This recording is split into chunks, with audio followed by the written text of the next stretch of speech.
Canada has long been committed to a two-state solution. কানাডার ঘোষণায় নতুন করে বিশ্ব রাজনীতিতে এক উত্তেজনা ছড়িয়েছে। তারা ফিলিস্তিনকে রাষ্ট্র হিসেবে স্বীকৃতি দিতে চায়। An independent, viable and sovereign Palestinian state living side by side. এমনই এক পরিকল্পনা জানাতেই মার্কিন প্রেসিডেন্ট ডোনাল্ড ট্রাম্প পাল্টা হুমকি দিয়েছেন কানাডার সাথে বাণিজ্য চুক্তি নিয়ে। Had a lot of luck with Canada. I think Canada could be one where they'll just pay tariffs.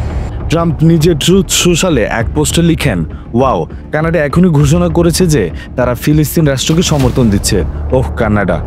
এই পোস্ট করার কয়েক ঘন্টার মধ্যেই ভাইরাল হয় এটি। It's our declaration of economic independence. My fellow Americans. এদিকে একই সময়ে ট্রাম্পের ঘোষিত লিবারেশন ডে শুল্ক নীতির সময়সীমা ঘনিয়ে আসছে। যেসব দেশের সঙ্গে এখনো বাণিজ্য চুক্তি হয়নি তাদের পণ্যের ওপর আগামী শুক্রবার থেকে 35% শুল্ক বসতে যাচ্ছে। এরপরেও যুক্তরাষ্ট্র, দক্ষিণ কোরিয়া, জাপান ও ইউরোপীয় ইউনিয়নের সঙ্গে যুক্তরাষ্ট্র চুক্তি করায় তারা রক্ষা পেয়েছে। তবে চীন, মেক্সিকো এবং এখন কানাডা রয়েছে তুমুল চাপে। Je crois à la nécessité d'unir nos voix à Paris, à Londres et partout ailleurs. আরও জটিল সমীকরণ হলো কানাডার আগে ফ্রান্স ও যুক্তরাষ্ট্র ফিলিস্তিন রাষ্ট্রকে স্বীকৃতি দিয়েছে, যা ট্রাম্প প্রশাসনের জন্য নতুন এক কূটনৈতিক চ্যালেঞ্জ।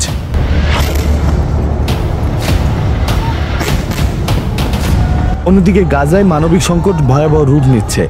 সর্বশেষ অপুষ্টিতে আরও 7 জনের মৃত্যুর খবর দিয়েছে হামাস চালিত স্বাস্থ্য মন্ত্রণালয়।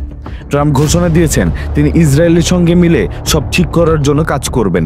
সে লক্ষ্যে আজই তার মধ্যপ্রাচ্য বিষয়ক দূত স্টিভ উইটকফ বৈঠকে বসছেন ইসরায়েলি কর্মকর্তাদের সঙ্গে।